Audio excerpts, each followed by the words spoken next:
আর যারা আন্দোলন করছেন পিয়ারের জন্য, গণভোটের জন্য, তাদের ভূমিকা নিয়ে অনেক কথা আছে। অনেকে জেল খেটেছেন মাসের পর মাস, বছরের পর বছর।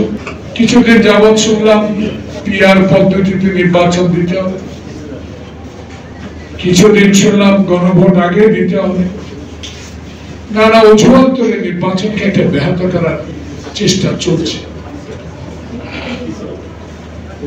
আজকে কথাগুলো বলার এই জন্য প্রয়োজন, আমরা সবাই গণতন্ত্রের বিশ্বাসী এখানে আর যারা আন্দোলন করছেন পিয়ারের জন্য, গণভোটের জন্য, তাদের ভূমিকা নিয়ে অনেক কথা আছে,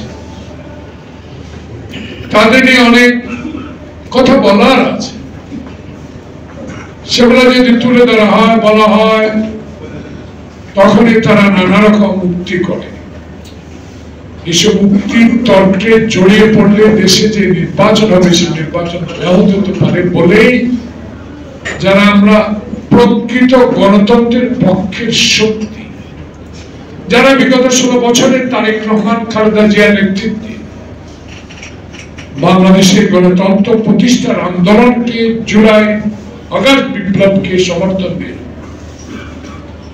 বাংলাদেশে একটা ইতিহাস রচনা করেছে, সে বাংলাদেশ জাতীয়তাবাদী দল বিতর্ক এই জন্য জড়াইতে চায় না যাতে বিতর্কের কারণে ফেব্রুয়ারি মাসে নির্বাচন বিলম্বিত হতে।